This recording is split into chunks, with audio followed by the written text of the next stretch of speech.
Alex Trebek is causing trouble. He said it is a scary time for men, and naturally, this just happened, so I can only assume that in the next few days or so, he's going to have to issue some kind of apology, but he's 78 years old. I really don't think he cares. But here's the story, and we have another story too, because the crux of this is not so much about what Alex Trebek is saying, but that we've got a story from, it's this one, that Warren Farrell, I believe, I don't know if it's fair to say he's a men's rights activist, because he used to be a feminist, but this lends itself into this story, why this is a very scary time for young men. That's why I'm leading with the Alex Trebek story, which we'll go through really quickly. But this is basically a study about how women are as or more violent in many circumstances, and that's what we're going to talk about. But I want to use this launching point. Jeopardy host Alex Trebek says it's a turbulent time in Hollywood with the Me Too movement sweeping through. Though the 78-year-old Canadian game show host says he was never in a position to exploit his power himself, he worries about men in the industry. He says, when the Me Too movement started, I had discussions with the staff during production meetings. I said, my gosh, this has got to be a scary time for men. I'm fortunate that I've never been in a position of power where I might be able to lord it over somebody sexually, he added. He said, but there are guys out there. Young guys are stupid in their teens. There's nothing stupider than a teenage boy. They're operating on testosterone, he said. The movement has seen Hollywood giants. Yeah, we get it. Trebek said his dream contestant on the game show was once disgraced actor Kevin Spacey, who had been accused of sexual assault by at least 16 men and was fired from House of Cards following the allegation. I used to say Kevin Spacey. He's bright, and there would be so many funny moments because of all of his great impressions. But now you can't say that, he said. My God, you need a copy editor. Changed to the Pope, adding, I was raised Catholic. He goes on to talk about how he's been accused by some people of being, fawning over women, of being mean to women. And then when it comes to this kind of stuff, it's like there's no winning, right? There's literally, some people say you're leaning one way, some say you're leaning the other. But this was interesting to me in that Alex Trebek said it was a scary time for men about a week after this article came out by Warren Farrell called Why This Is a Very Scary Time for Young Men, which made me curious that I wonder if Trebek saw this or how this got around, because this is a Canadian study. He's a Canadian. Doesn't mean anything, but I think it's interesting language. I digress. What's up with this story? This is by Warren Farrell. Take it for what it is. When a recent Canadian study of about 30,000 students between 7th and 12th grade found that more boys than girls were victims of physical dating violence, the reaction was one of disbelief. Accusations of male sexual harassment were exploding from the university campuses to the boardrooms of Fortune 500 companies, begetting the Me Too movement. The most memorable perpetrators of assault against women committed heinous acts. Some women had been drugged and assaulted. Others had been fired after they rebuffed an overt assault, but many other acts were considered by both men and women to be normal fun and flirtation. During the media frenzy, abuse against men was never even reported as a footnote, as men, good and bad, were accused and labeled as predators. In the past 38 years, more than 270 studies with an aggregate sample size of more than 440,000 have found that women are as physically aggressive or more aggressive than men in their relationships with their spouses or male partners from teenage years on. Since studies of teen dating violence began in the 80s, researchers have found that female high school students are 4 times as likely as male high school students to be the sole abuser of the other. Whoa, that's crazy. The best studies of dating violence differentiate by the severity of violence according to the conflicts tactic scale. For example, a study conducted by Caulfield and Riggs found that 19% of women versus 7% of men slapped their female partner. However, when it came to kicking, biting, or hitting their partner with a fist, 13% of women versus 3% of men engaged in those more severe forms of violence. The more specific the questions are, the more both sexes acknowledge that women were between 2 and 3 times as likely to hit, kick, bite, or strike their partner with an object. And it sounds like with everything that happens in the press, it sounds like with constant bemoaning of the patriarchy, that men typically are the abusers. But if this is accurate data, and this is from only about a week ago, and it stands to reason, based on these various citations, women are more likely to be abusive than men are. But here's the thing.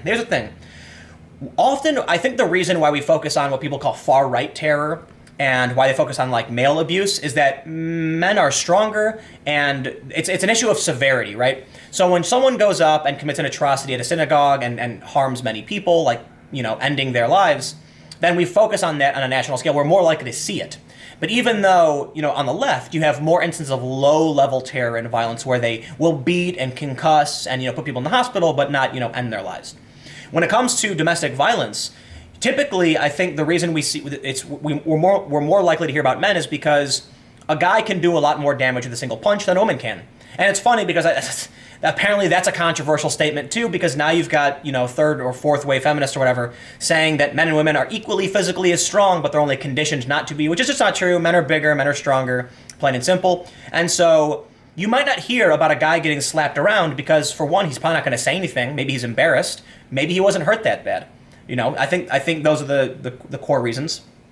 Among all populations, most violence was mutual, but when it was unilateral, it was more likely to have been initiated by the woman. For example, a study of over 500 university students, women were 3 times as likely to have initiated unilateral violence.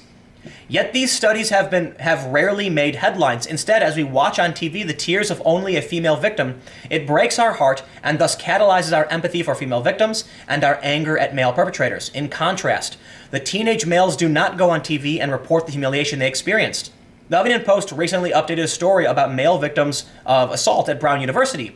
In one case, it was male-on-male assault. The victim told HuffPo, "It's time to include male survivors' voices. We are up against a system that's not designed to help us." When a teenage female is a victim of dating violence, she often experiences humiliation, self-doubt, and sometimes self-blame. In researching the boy crisis, I discovered that this is also true for a teenage male. Fortunately, women no longer fear that they will be laughed at when reporting domestic violence to the police. However, a teenage male still fears that if he calls the police and says, "Please come over, my girlfriend has been hitting me with a frying pan," he'll become the precinct's wimp of the night.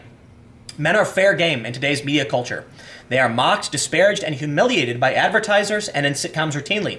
Notice this Fox TV ad for the rating season. An hour-long tribute to guys being hit in the nards.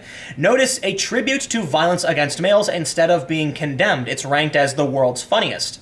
And so this, how old is this though? I mean, where's this ad from? It says, Fox November Rush hurts so funny. Tonight, an hour-long tribute to getting hit where it hurts the most. The world's funniest, hosted by James Brown. Now here comes all the really scary part if you have a college-age son. 26 states have some version of an affirmative consent law either passed or in process. It works like this. If your son is in college and asks a woman on a date and she accepts, but during the date he reaches over to take her hand, she can accuse him of assault. Yes, you read that correctly. The rationale? He touched her before he asked her, and before waiting for an affirmative consent. Yes, you may hold my hand. If she does say yes at the hand-holding stage, he must nevertheless repeat his request for an affirmative consent each time he desires increased intimacy. Chances are that very few women will respond with an accusation of assault at the hand-holding stage. But should your son and the woman end up in a relationship and he breaks up with her, or is found to be having another relationship, or did not tell her he was in a relationship when he asked her out, she, in a fit of anger, could report him to the college authorities because she felt that their being intimate was something she wouldn't have done had she known that. You may notice I'm avoiding specific words because YouTube is actively punishing channels. Here's the thing, just derailment, right, where I got hung up there. I can't say certain words. This is the world we're walking into, and I have to acknowledge this. If you want YouTube to show you that my videos exist, I can't say certain things. YouTube transcribes everything I say, and then takes the text and runs it through a list of words that are taboo, and then hides, deranks, or shuts your video down completely. Because of that, I have to limit how many times I say certain things, and I've probably already said certain things that don't matter. So aside from all of this, there you go. There's the self-censorship that's happening. Because, look, the way YouTube works is that if you watch my videos, YouTube will show you the videos because there's a finite amount of space. If I say certain words, it will stop showing the videos, period. But let's move on. Well, we'll jump to the end because I think I understand where he's going with this. He's kind of gotten off the beaten path. When each gender creates a safe environment for the other to express feelings, not repress feelings, they both grow in compassion and love. If a man is not going to fear women, feeling like he's walking on eggshells between courtship and a law court, then let's begin by transforming the Me Too monologue into a Me Too dialogue. Whenever only one side wins, both will lose. And Warren Farrell is a PhD author of Why Men Are the Way They Are, and he just published The Boy Crisis. Warren Farrell is relatively controversial for a lot of reasons. I'm not super familiar with his work. What's interesting, though, is the very citations where he says that Women are much more likely, 4 times as likely as male students to be the sole abuser. In some instances, 3 times more likely to initiate unilateral violence. And I think this is important. Like, look, by no means would I consider myself in any way to be like a men's rights activist or anything like that. Certainly not a feminist. But I think this is something you often don't see in any mainstream narrative. And, is the fact that I'm making a video about it going to put it in the mainstream narrative? No, it's not. But I still think it's worth talking about because I think most people are inundated with one type of narrative, and it's important to have a balance, and it's important to bring up information where there's neglect. So there you have it. Alex Trebek. He says it's a scary time for men. At the same time, Warren Farrell does as well, especially when you consider that men are more likely to be, women are more likely to initiate violence, men are more likely to be, they're more likely to be the sole abuser, and often this narrative is entirely neglected from the mainstream.